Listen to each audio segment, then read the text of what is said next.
Hello, everyone, and welcome to Police Off the Cuff, Real Crime Stories. I'm your host, retired NYPD Sergeant Bill Cannon, a 27-year veteran of the NYPD.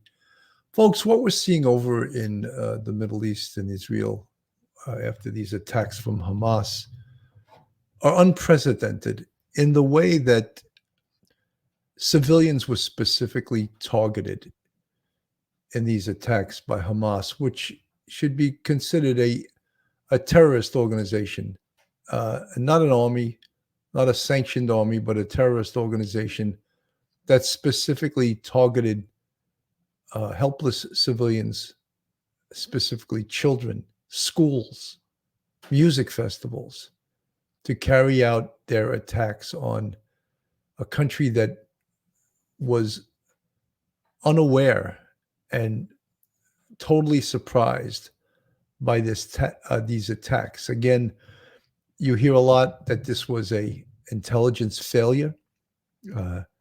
Israel is known to be or have one of the top intelligence capabilities in the entire world.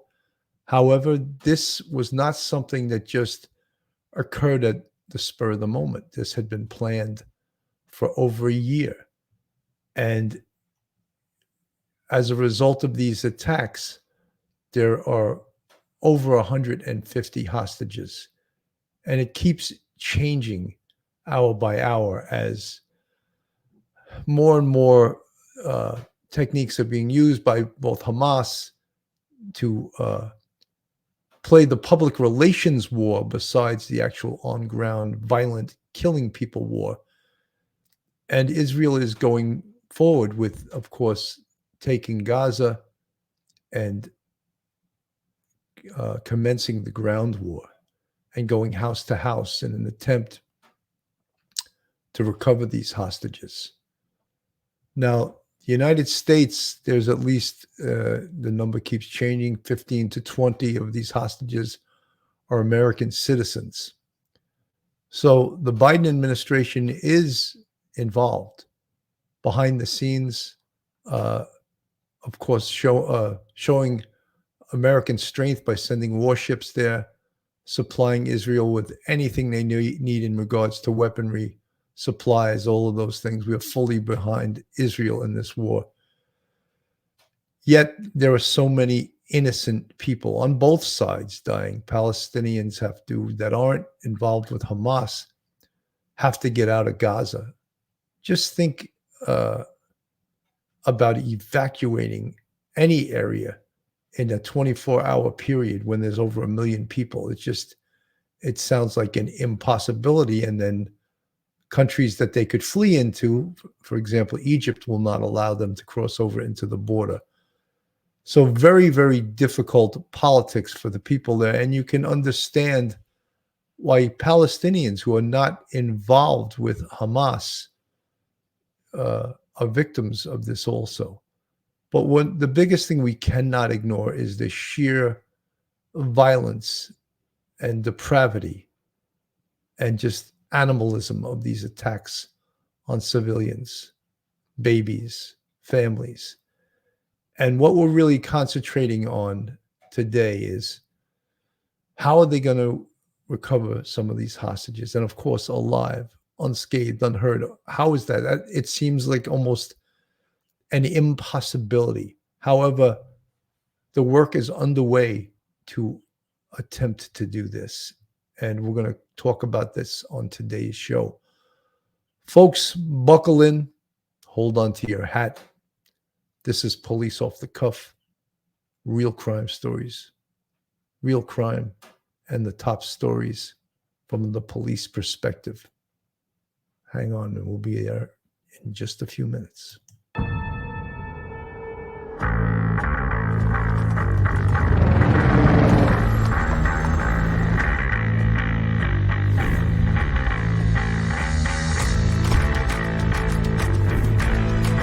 There has to be some common sense. Yes, sir. They have the car stopped at 10th and Ranch Microbizer. We still don't know who pulled the trigger.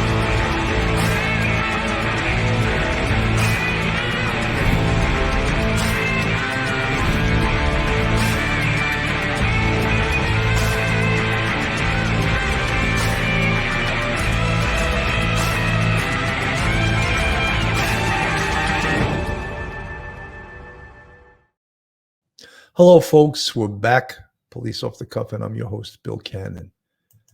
According to the New York Times, the Hamas hostages, the scale of the hostage situation in the Gaza Strip has no recent precedent.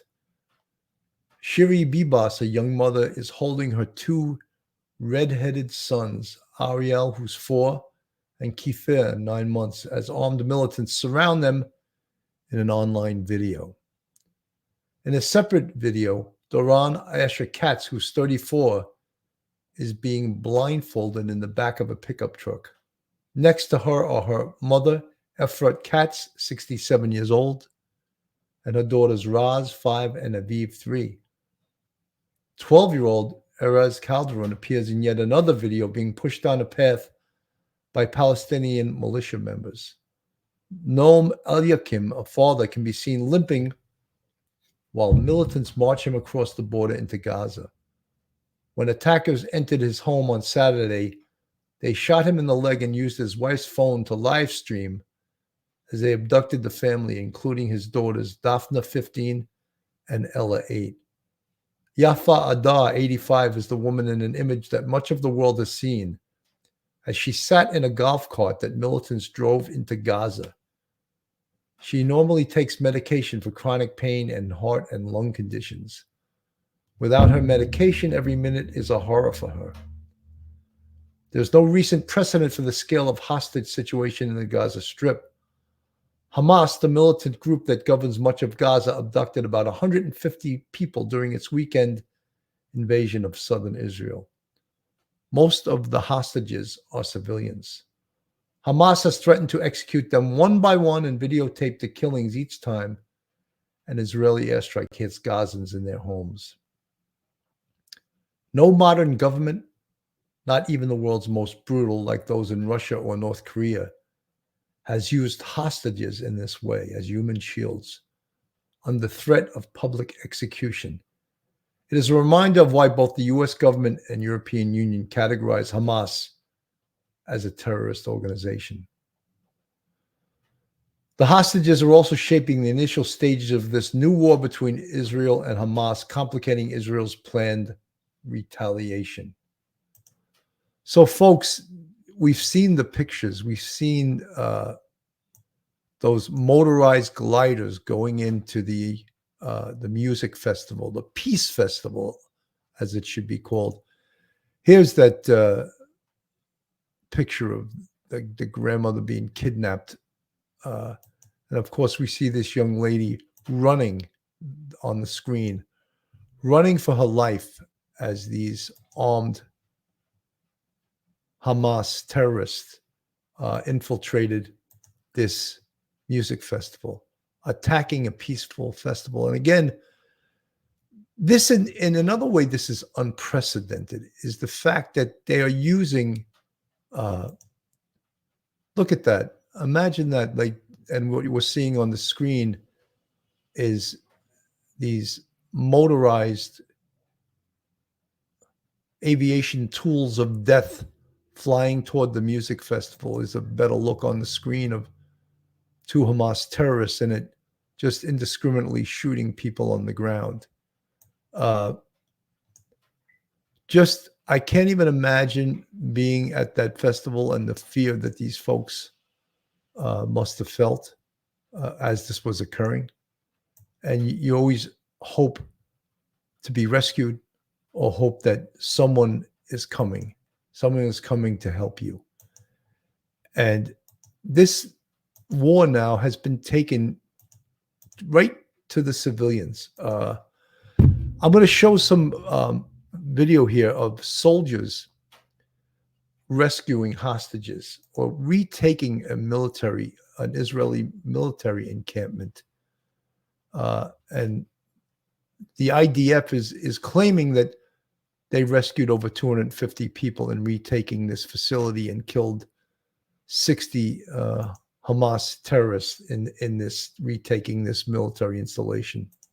says Israel's military ordered the evacuation of northern Gaza. That is 1.1 million people. They've been given 24 hours to leave, which could mean the ground offensive Israel has been threatening is imminent. Meantime, the combined death toll is now at 2,800. The Israel Defense Forces releasing new video showing its service members rescuing hostages held by Hamas, some naked and bloodied. The IDF says the operation from the first day of war rescued around 250 hostages alive.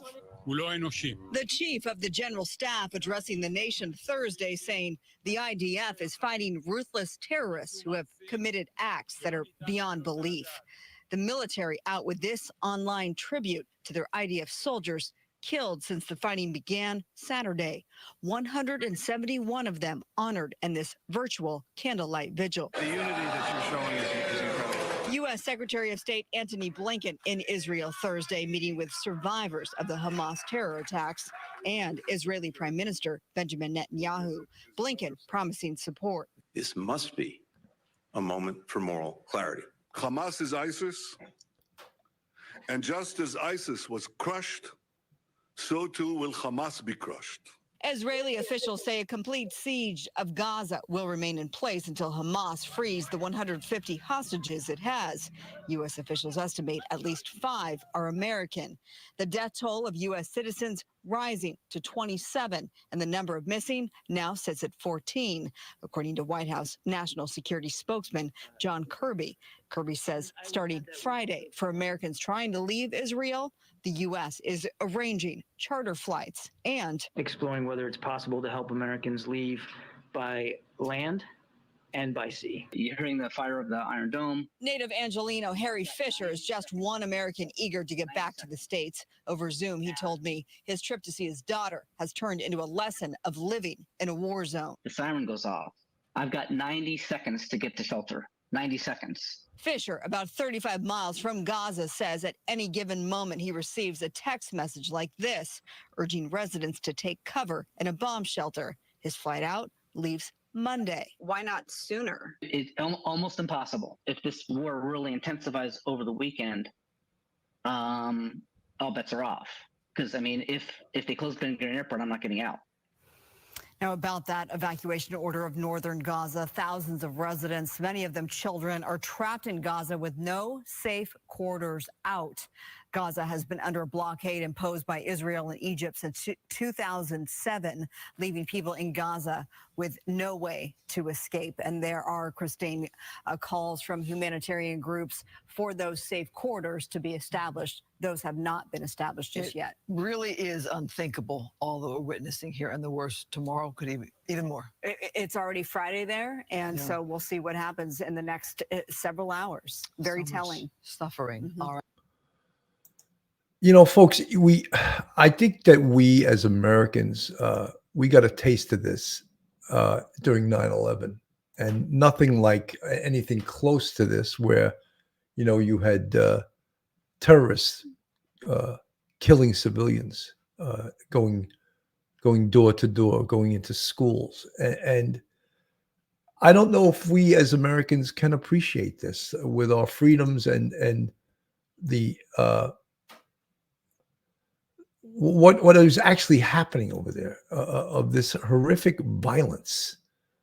And Israelis have been living with this for years. You know, they have that Iron Dome that stops a lot of the rockets fired from across the border into Israel, or from Gaza into Israel.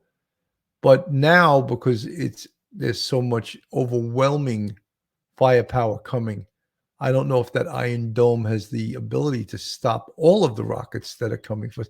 It sounds so crazy, rockets being fired into your into your home, just totally outrageous. But they live with this. There has been secret Hamas documents recovered in the fact that the terrorists have targeted schools and specifically civilians, which now they deny. But apparently there has been documents recovered And let me play a little bit of this from MSNBC, and they're going to talking about this very thing. Planning that went into Saturday's attack by Hamas. NBC News reporting that documents recovered that were taken basically from the bodies of Hamas members actually had a coordinated plan to try to target Israeli schools and youth centers and take hostages, potentially children, inside an Israeli village near Gaza. Joining us now from Ashdod, Israel, is NBC News foreign correspondent Raf Sanchez. Raf, what can you tell us tonight? Well, Ari, my colleague Anna Schechter and I have new reporting that shows that far from Hamas's claim that it does not target children being true, in fact, they drew up detailed plans to send Hamas gunmen terrorists to surround specific schools in a number of kibbutzim close to the Gaza border, with instructions to these terrorists to kill as many people as they could and to take hostages. Now, the hostages are seen as important bargaining chips by Hamas, and they had detailed plans, almost a human relay, that one squad would snatch the hostages from these schools, from these youth centers, and they would then be transferred on to other squads whose mission was to get them back into Gaza. So, folks, this is unprecedented. Even the most brutal regimes have never specifically targeted civilians and children's schools and kibbutzes and systemically murdered people in order, and in a lot of cases taped this so that they could show it on social media.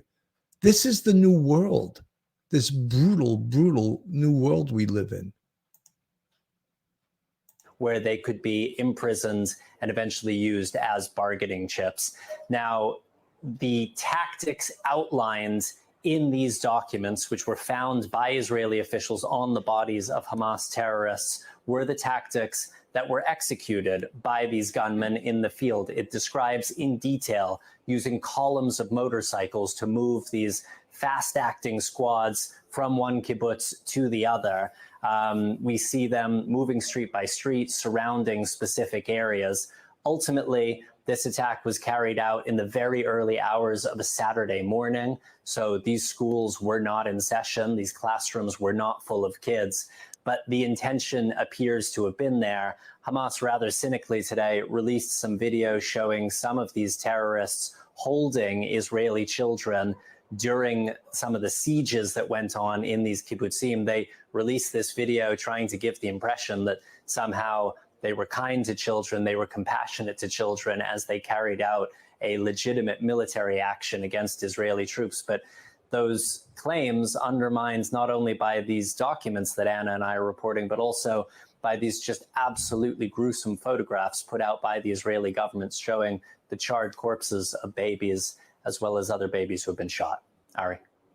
Understood. And thank you for walking us through that. What is new reporting here at Friday night, East Coast time, Raf Sanchez. I hope you and your team stay safe. So, folks, one of the things that to me that's disturbing, and I think to a lot of other people that's disturbing, is that you see many people saying, "Oh, what proof do you have that this happened, that this occurred?" And I saw that Secretary of State Blinken, who was met with Prime Minister Benjamin Netanyahu, who was shown the proof, whose face looked as if he had never seen anything like he had witnessed at that time. And that's what people are going to continue to say. What proof do you have that this actually happened? How do you know that this actually happened? And those are the same things that we've heard, after Hitler, the Holocaust. People, Holocaust deniers. This is fresh a week ago, and people are already denying that this happened, that children were murdered during this. People are denying this. The faces on the screen you see right there of people that have been killed during these attacks. Just outrageous. And again, people denying that this ever even happened. I just think that it's outrageous that people are denying this, and we can't let that occur.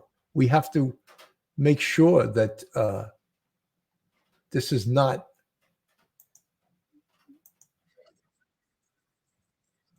Hang on, folks. I'm going to put something on the screen for everyone to watch about the hostage crisis here.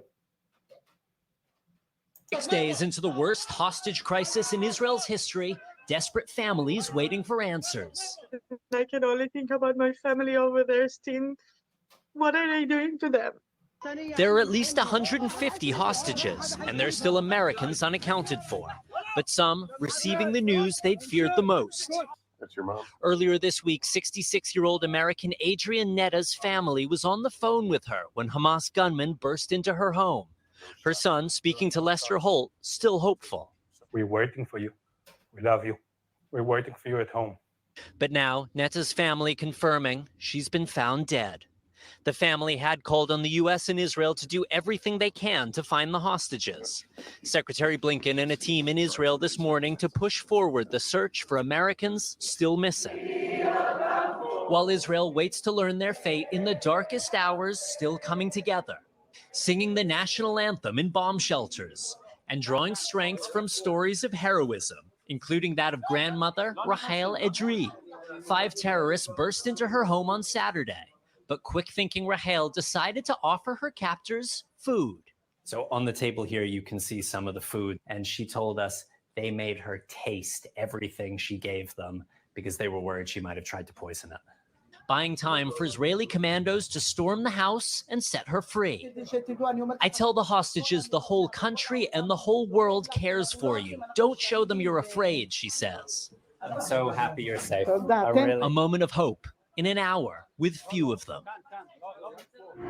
Now, traveling with Secretary Blinken here in Israel today is a senior U.S. official responsible for hostage rescues. The U.S. and Israeli governments are looking to come up with a joint plan to bring their citizens home. Guys. All right, Raf Sanchez there on the border of Gaza. Raf, thank you. You know, folks, just so heartbreaking. And, you know, in these situations, hostages can be just a bargaining chip that are easily disposable.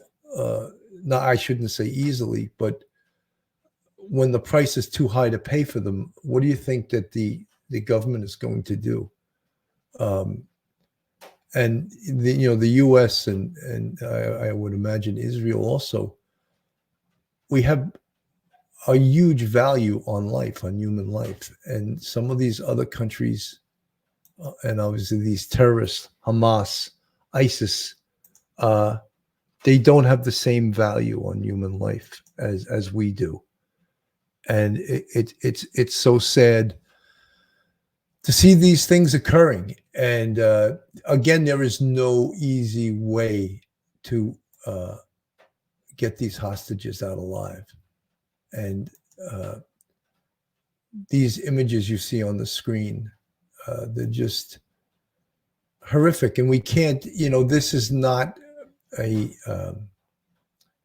war, soldier on soldier. This is terrorists killing civilians to make a point, to show the world, really. And I think Hamas has shown the world their barbarism and what they're willing to do.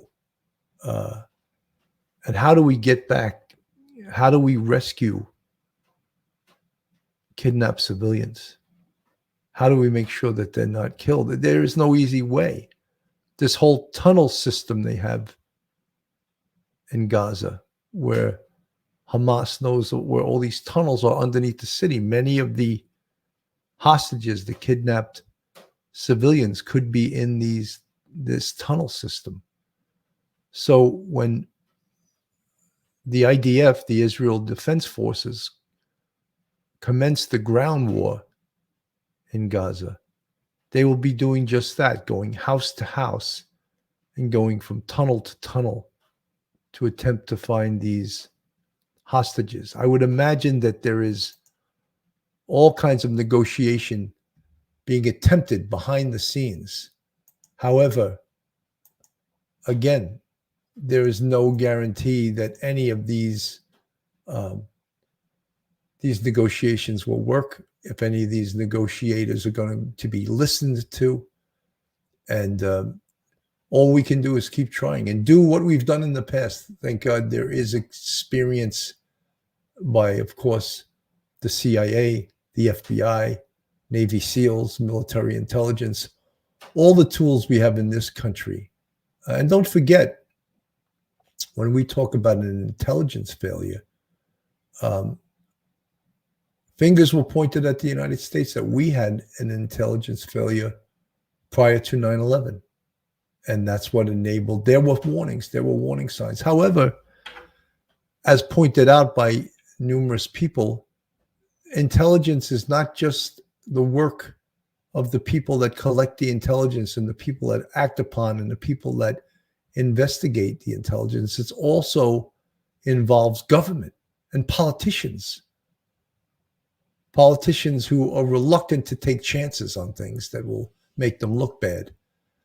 So let's not forget this, that intelligence can be a failure at many, many levels. And I see many news reporters trying to get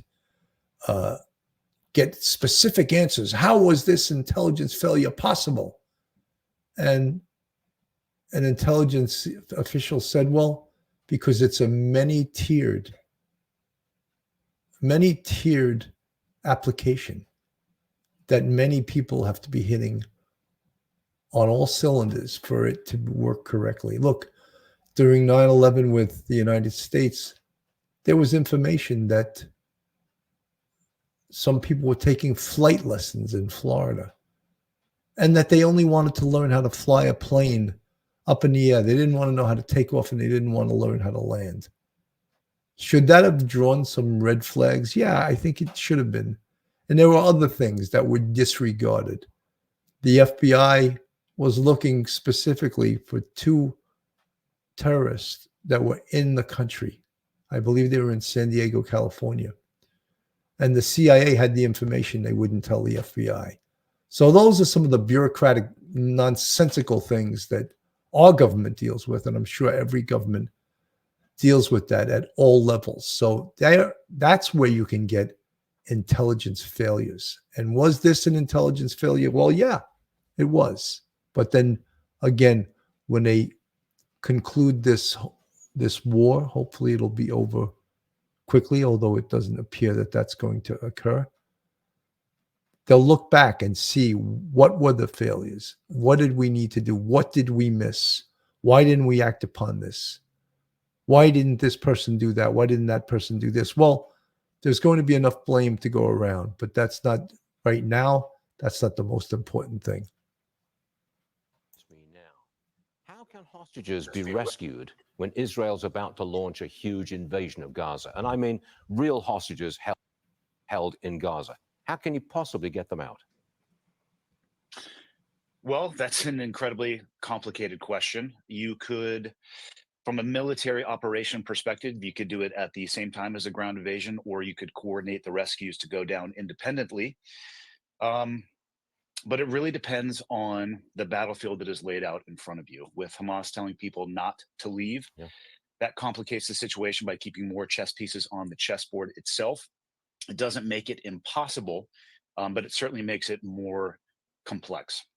If Israel is going to eradicate Hamas, crush it, destroy it, it will level much of Gaza, I presume, which means, I hate to put it like this, but there's not that much hope of rescuing those people who are being held hostage now. I hate to put it in those terms. I don't like those terms either, but I tend to agree with you. I don't think that an ideology can truly be destroyed. If Israel is going to achieve the military goals that they have stated and clear the entire area, I think the difficult decision that the battle space commanders are going to have to make is how much are they going to tolerate when it comes to the loss of life from either civilians or the hostages. Because from a tactical perspective, keeping hostages on the battlefield, keeping civilians on the battlefield it actually makes sense. But I would hope that those people being told not to leave realize that those telling them not to leave don't actually care about them. They care about their own ideology more than they do the life of the people they're telling to stay. Andy, is it possible for America to help Ukraine militarily, to help Israel militarily, and maybe also help Taiwan militarily if there's another threat from China? What I'm getting at is, can we do all of this at the same time? And do we need a huge increase in our defense budget? Conceptually, I think we would be able to do it. The Israeli military is incredibly capable and competent. They have counter-terrorist forces, hostage rescue forces, and I think from a support perspective, likely the best thing that we can do is support them from an intelligence arena. Ukraine, the same thing. We cannot engage in and allow our military to be disparate across the globe from a fully engaged perspective. But I think the military ability that we have, whether it be through the intelligence complex or the actual soldiers and boots on the ground support, if we apply it properly, we can absolutely do so. So in concept, I think it's very possible. The practical execution of that, I think it's very difficult. Got it. Andy Stumpf, thank you for supplying your expertise. We do appreciate that. Come back. So, folks, you could just see, again, I don't think you even have to have an expert tell us how difficult this would be to rescue these hostages. And Israel is very forthright in not negotiating with terrorists. However, once they go on the ground, door to door, we've seen what Hamas is capable of. We've seen what they've done. So will they execute the hostages as the Israelis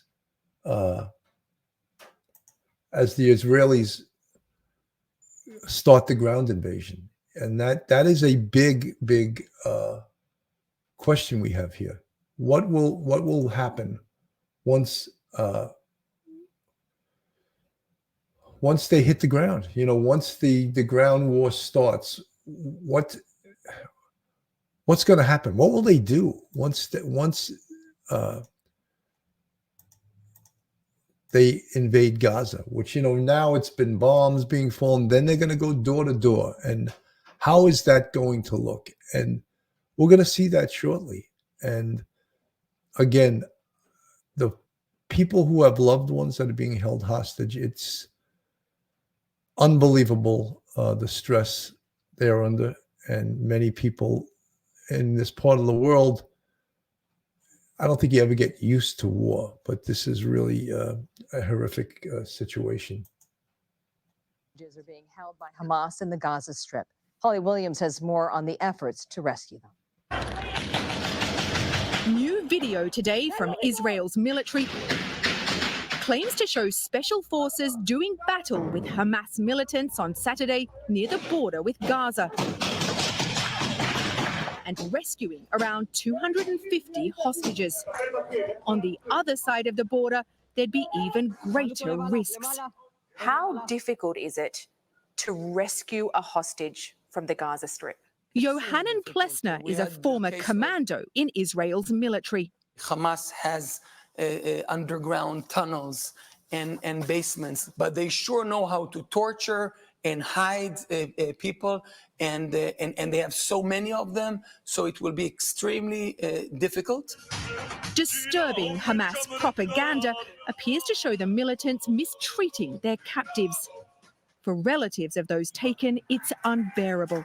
Hamas claims 13 hostages held in Gaza have already been killed in Israeli airstrikes, which we cannot verify. This is the single largest. Gershon Baskin is an Israeli hostage negotiator who dealt with Hamas directly to help secure the release of a captured Israeli soldier, Gilad Shalit, in 2011.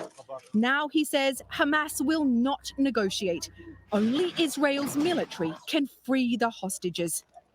They're going to go in a military ground operation to find and rescue the hostages as much as possible. No doubt many hostages will be killed, but all their captors will be killed, from the top of the leadership to the accountant of Hamas. And Holly Williams joins us now. Holly, how difficult is it to locate these hostages? Well, Catherine, we've actually heard differing opinions on that question. You saw that ex-Israeli commando in our report. I mean, his point was that Hamas is expert at using tunnels and basements to hide people, including hostages. But you also saw the hostage negotiator in our story, and he was actually more optimistic. In his opinion, the hostages are not being held in a single location, but are likely spread out across the Gaza Strip, which may actually increase the chances of finding them. Of course, locating the hostages is one thing. Rescuing them is entirely another. Presumably, that would be some kind of special forces operation. And obviously, it would be extremely dangerous. You know, through your reporting, and I've worked in the region, Hamas has taken hostages before. So what makes this scenario stand out? You're right. They have a history of taking hostages. I think what's different here is firstly the numbers. Israel confirmed today that there are at least 120 hostages, and then that so many of them are civilians, including the elderly, including the children. I'm sure you've seen the videos, as I have. Hamas is using them as part of its propaganda. And then, of course, that we know now that some of the hostages are American, which gives this, of course, an international dimension. Well, of course, American hostages, they might think, have greater currency. So at its core, is this about taking hostages to extract concessions from the Israeli government?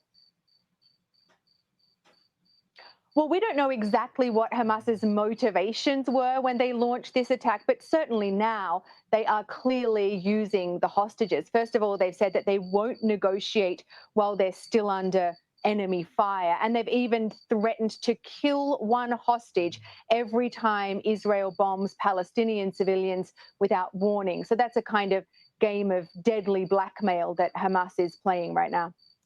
Holly Williams, thank you so much. We're so grateful for your reporting this week. So, folks, just a report on, again, how difficult it is going to be to rescue these hostages. Just, you know, it's not just, this isn't just a military operation. This is an operation to save civilians. This was a terrorist operation from minute one. And we are dealing with no rules of war. What we're dealing with is terrorism, basically, you know. And as you see these images flash across your screen of people running for their lives, it's just it's beyond comprehension. Both sides know that Israel's on the verge of a full-scale invasion of Gaza intended to destroy Hamas and prevent future attacks. Israelis seem largely united behind this goal, despite their political divisions. Hamas attacks have killed at least 1,200 Israelis relative to population size, the equivalent of around 44,000 Americans. Many victims were defenseless civilians. One video shows a group of armed Hamas members marching 4 Israelis with their hands tied behind their backs down a street. Another video analyzed by the Washington Post shows the 4 lying on the same street, shot dead. So these images of, again, innocent civilians. The one incentive for Hamas to release hostages may be global opinion. After several years in which left-leaning Americans and Europeans became more sympathetic to the Palestinian cause, the horror of the recent attacks has put some Palestinian supporters on the defensive. I think that the brutality here is not helping the Palestinian cause. Stephen Walter, Harvard political scientist, said, President Biden referred yesterday to the threatened executions as a violation of every code of human morality. It has to be, you know, as I stated on a previous show, that by the way, those remarks were attributed to the New York Times. Again, the first shipment of U.S. weapons arrived in Israel, and Antony Blinken, the Secretary of State, has already been there and spoke to Benjamin Netanyahu. And again, after retaking towns near Gaza, the Israeli military is preparing for a major offensive. Israel has clashed with Hezbollah on the border with Lebanon. Experts worry about a broader conflict. Obviously, we don't want other organizations, other terrorist organizations getting involved in this, and that is the fear that others could be getting involved into this, and that would be a huge fear that this could occur. But even the ground invasion is going to be a very bloody ground invasion, one in which no one really wants this to occur. But it's probably actually occurring or in its very latest planning stages as we speak right here. So that's what we all fear as we play this on the screen. First of all, given the fact that the sheer number of people, perhaps 1.1 million people, in a situation where there's very little fuel, the number of people, where are they going to go? Where are they going to be housed? The UN and other international organizations in Gaza are saying it's simply not possible given the number of people and the circumstances. There's an active war. People are afraid to just move in the streets. So moving 1.1 million people from northern Gaza to the southern part is something that's hard to imagine being done on practical terms. Now, I've been in Gaza before. For instance, in 2014, the Israelis ordered the evacuation of civilians from northern communities, ones near the Israeli border. For the most part, people were able to do that because you could get out by walking, you could get out by riding on a donkey cart, perhaps if you could get a car ride out. But that was relatively small numbers compared to Gaza City. Gaza City is huge. Where are you going to put all these people when you move them south, when none of the relief supplies, tents, food, water, medicine have been allowed into the Gaza Strip? So it's very difficult to imagine how this could possibly be done. And Hamas is calling on people to stay in their homes, to stay put. So this is going to be very difficult. And certainly if people do not or cannot evacuate those areas, the Israelis are calling them to leave, and this ground offensive goes ahead, probability is will be a bloodbath. Ben Wiedemann joining us in southern Lebanon. Ben, thank you very much. And joining us now to get more of these questions answered, IDF spokesman Lieutenant Colonel Peter Lerner. Colonel, thank you for your time again this morning, as always. I do want to ask you for confirmation on what Hamas is claiming, that 13 Israeli prisoners taken hostage during the weekend's attack. They are claiming they have been killed in Gaza by Israeli bombings. Has the IDF confirmed those deaths? Obviously, I can't confirm those, and we have to be cautious with everything Hamas is saying, and their propaganda efforts are extensive. This morning, we are continuing our activities against the Hamas terrorist organization and their infrastructure throughout the Gaza Strip. But specifically, we are targeting special operations capabilities. We've taken out their drone capabilities. They had attack drones that were poised and prepared to be launched at Israel, but we've taken some of those out, and we're continuing our effort to make sure Hamas can never, ever threaten Israel again. They cannot be permitted to do so. Do not have confirmation of what Hamas is claiming there. Do you have any update, Colonel, on the condition of all of the hostages, any of them that are being held? No, to my knowledge, they've not released any information except for disinformation. And I would be, and we're looking into it very cautiously. The situation is as such. We believe that Hamas are responsibility for the well-being of all of the hostages that they've taken, and they need to return them immediately. They need to release them to Israel, and they will bear the consequences for their actions. The situation on the ground, obviously, is a complicated one, and we're operating in caution with regard to the hostage situation. And of course, You know, folks, you can't even imagine. Here's these hostages. They could be anywhere in Gaza. They have these tunnels. They're being held by terrorists. And now the IDF goes into Gaza and starts this ground war. Think of how perilous that makes it for the hostages. At any point, they could be killed because although they are a bargaining chip for Hamas, and there's different parts to this attack, and there's the PR part, the public relations part, and even though Hamas are terrorists, they are using propaganda, making video, putting it out on social media. And a lot of it is propaganda to, of course, scare Israelis and to put the fear in them. But these are tough people. These are people that have been at war for many, many years and have lived in these circumstances where the threat of invasion and the threat of terrorism is always a possibility in Israel. So, yes, we want there to be the rescue of these hostages. So going door to door, rescuing hostages door to door, quite difficult, you know, because what doors are they behind? What has Hamas taken over? What homes? What tunnels? What buildings have they taken over?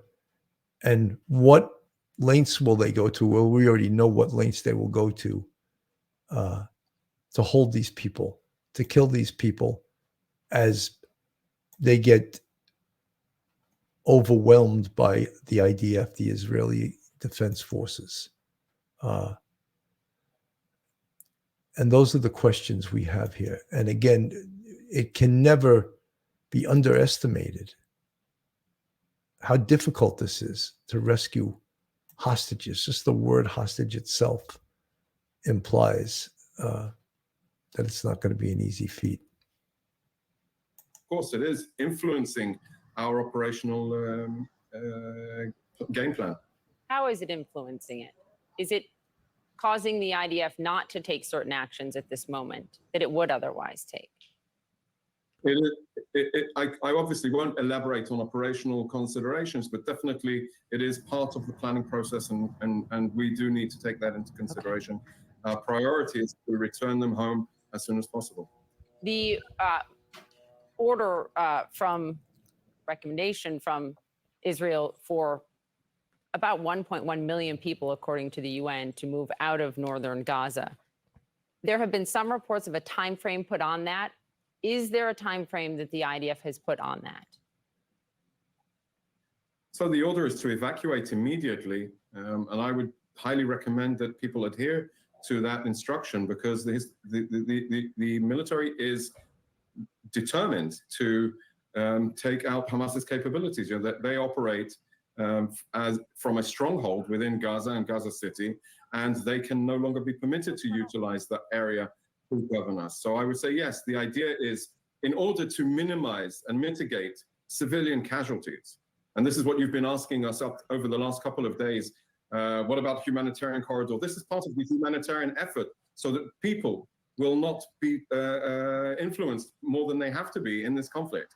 Hamas, unfortunately, is calling, on the other hand, people do not evacuate, stay and sacrifice yourself, because that exemplifies exactly what we've been saying. Hamas has no regard for human life, Israeli or Palestinian. They will sacrifice everybody, as they are proving time and time again. The question is there a... You know, Lieutenant Colonel Peter Lerner, he's talking obviously about that they're ordering people out of Gaza, because if they don't get out, there's a good possibility they could be killed. And not intentionally, but this is a ground war that's going to get very bloody. And on the other hand, Hamas wants these people, even Palestinian people, to remain. And they want human shields.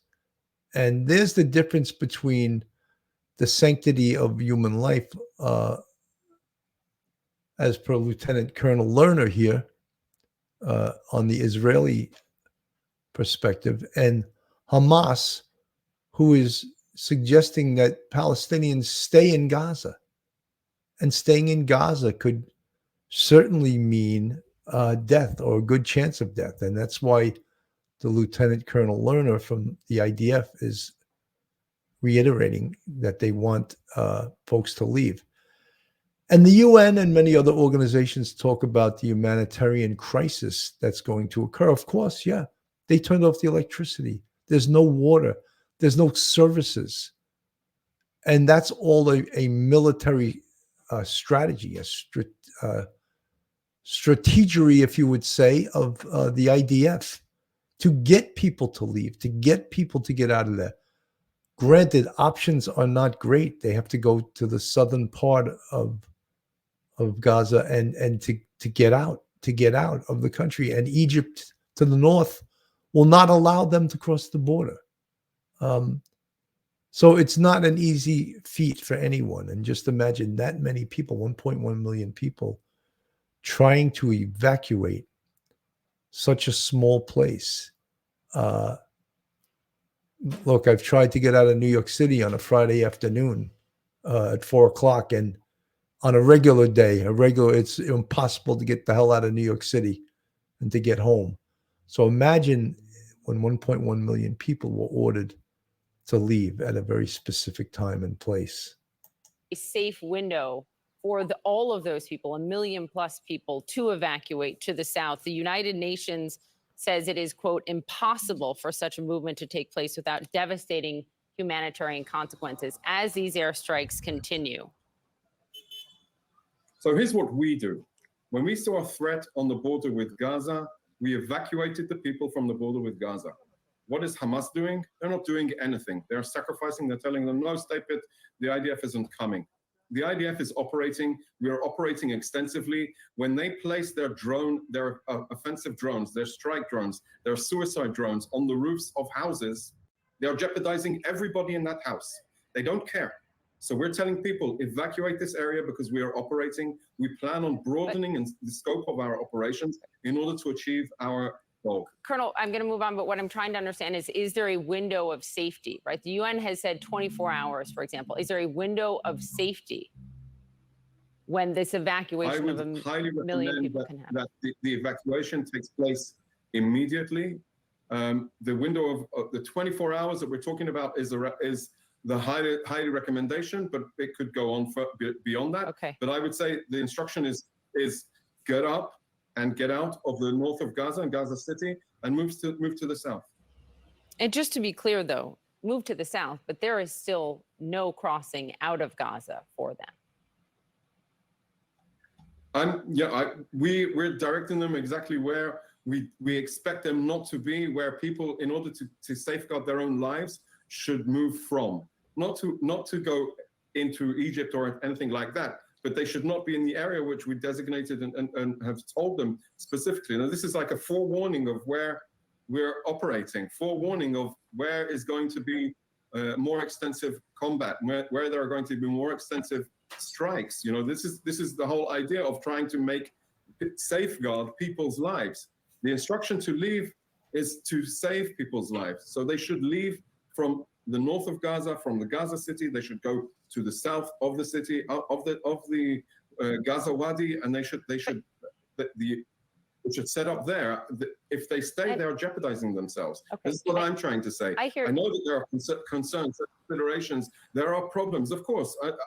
I would say Hamas need to deal with all of those problems of how to shift people from the north to the south, like we did. We took people from their houses in the south of Israel and we moved them elsewhere. And Hamas have the responsibility, rather than failing the people of Gaza, they should help the people of Gaza. And then, Colonel, I think the question becomes, for how long can they remain in the south? Will an order like Israel has given in the north then come to them in the south? If there is no crossing that opens. Our operation is focused towards Hamas, not to the people of Gaza, because the people of Gaza are not our enemy. The Hamas terrorist organization that has butchered over 1,200 people in Israel cannot be permitted to govern the Gaza Strip and use it as a staging ground against Israel. So when we recommend to the people of Gaza, go to the south, you should listen, go to the south. Do not stay in Gaza City, do not stay in the north. And yes, everybody should listen to that recommendation. So, folks, you heard Lieutenant Colonel Lerner as to why Israel is asking for the folks to get out and flee to the southern part of the country, basically to get out of harm's way, to get out of where he knows where the fighting is going to occur. And conversely, he compared that the Hamas is telling him to stay, which is almost like as a human shield, So clearly, Hamas doesn't care about the Palestinian people who are being told, get out of harm's way, get out of Gaza. So very, very, very disturbing, all of this stuff going on. But of course, the whole gist of this was, how are they going to rescue the hostages? And this cover and this fleeing of people surely will make it easier for the IDF to go in there and use all kinds of military tactics in order to rescue the hostages when people aren't so, it's not going to be so densely populated. People will have fled to the southern part of Gaza out of harm's way. You are called now to duty. What have the last few days been like for you on the ground and where you are in Israel, which, by the way, I should say, we are not specifically naming just for security reasons as well? Yeah, thank you for having me. I mean, it's been almost a week since this started, and as a reservist, I've been out of the Army for over 10 years. I'm a civilian. I've done my degrees, I have work, I have families, and all of a sudden on Saturday morning, it was Shabbat and it was Sukkot, it was the holiday for the Jewish people. We get called up, and we started seeing these videos of what had taken place in the morning, and our entire unit got deployed to Kfar Aza, which is a village on the border of Gaza, which had some of the most horrendous massacres. And unfortunately, we were there for 4 days, rescuing the remaining civilians that remained. But when we got there, it was a massacre. We saw bodies of men, women, children, elderly cut up into pieces, the most gruesome images you can ever imagine. And it was very unfortunate to see those things, but thankfully we were able to secure the area. And since then, we're ready. Is there anyone listening that does not believe this soldier, this reservist, this person who's gone on with his life? You heard him, he's got his degrees, he's got his family members, he's a dad, he's all of those things that we all are.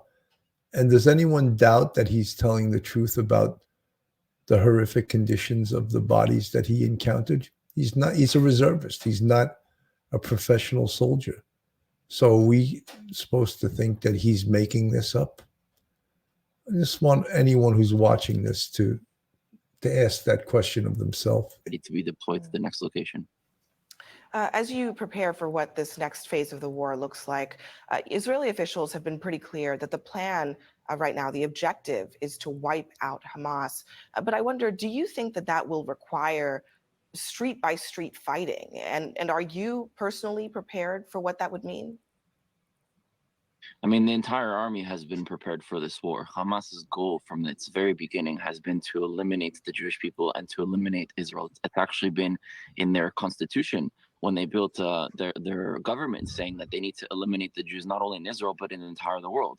So when you give a terrorist organization like that weapons to go and fulfill their goals, we know what that looks like, whether it's for Hamas, the Palestinian Authority, or Hezbollah, or all these different groups that are actually oppressing its peoples and don't actually represent its peoples. If you speak to Palestinians on the ground, whether in Judea and Samaria, the West Bank, or in Gaza, they do not like Hamas. They do not like the Palestinian Authority. They're on their 20th year of their 4-year term. These are oppressive regimes that are controlling their people and not only attacking Israeli civilians, but forcing Palestinians to also be caught into this conflict. Israelis do not want to see either Israelis die or Palestinians die. The majority of us are innocents. And this is not a war between the people. Let me make it clear. The Jews are not fighting the Muslims and the Israelis are not fighting the Palestinians. We're fighting Hamas, which is oppressing both Israelis and Palestinians. Are we ready? We are ready. But we also need to not only look at the what is happening, we need to understand why it is happening. And this really started with the West pushing narratives of dividing Israelis and Palestinians. The reality is that there is no future without Palestinians and without Israelis. Yeah. Neither of us are going to disappear. So I hope that when this settles, we can learn from this and transcend this conflict together. It's an important point, and I think so many people share your hope that if there is an end to this, hopefully there is, that it's one that is obviously a lot more peaceful. But as we sit here, there's so much concern right now about the 1 million or so Palestinians who are being told to flee the northern part of Gaza right now. I've noted that you've observed in the past that Hamas uses civilian casualties of Palestinians as a propaganda tool. But are you worried that this operation carried out by Israel could ultimately play into Hamas's hands if those civilians are not able to evacuate and many of them end up killed? Absolutely. I don't want to see any civilian killed. You know, for me, you're a foreigner, you know, you're a fellow human being, but for me, Palestinians are my cousins. They're my family. So I don't want to see any Palestinians killed. And I'm glad that they have at least 24 hours to be able to evacuate. Israelis have less than 24 seconds to be able to evacuate when they're being fired on. But when we look at people in Gaza, I really hope we can minimize the casualties because none of us want to see anybody dead. We want to remove Hamas so it can stop being a threat both for Israelis and Palestinians. And in order to transcend this conflict, it's not just about creating peace, it's about creating justice. There's injustice both for Israelis and both for Palestinians. And there's one land and one land that we can both live on. But in order to get there, we have to stop these zero-sum game narratives that are educating people that in order to be pro-Israel, you have to be anti-Palestinian, or in order to be pro-Palestinian, you have to be anti-Israel. The reality, if you're anti-either, you're anti-both, because we both belong on this land and we will both be here eternally. You mentioned that you've been out of the Israeli military for about 10 years. Is there anything in your experience that compares to what you are about to go into? And how long are you expecting this conflict to last? Yes, I got out of the army in 2013. So in 2012, there was an operation on the border where we almost went into Gaza. Shortly after I finished the army in 2014, the IDF went into Gaza. So this is not something new, unfortunately. But I hope this will be the last time that this happens. We certainly hope it will be for you and for really everyone in the region. Rudy Rockman, thank you for. What a reasonable man, you know. We almost wish governments could have the wisdom of this young Israeli reservist. Well, folks, that's our show for today. We all are, of course, praying for the best outcome on this, and the politics of it is so almost insurmountable. I mean, goes back. I remember Bill Clinton tried to reach a Middle East peace accord, and he was very frustrated when he couldn't do it. Every president since, of course, has dealt with this. And this type of violence and terrorism is just scary for the whole world. You know, it's people talk about the potential. Could this be a World War III? You know, and it's a quite scary thing that this is all going on. Folks, if you're looking for a great attorney in the New York metropolitan area, then Joe Murray is your man.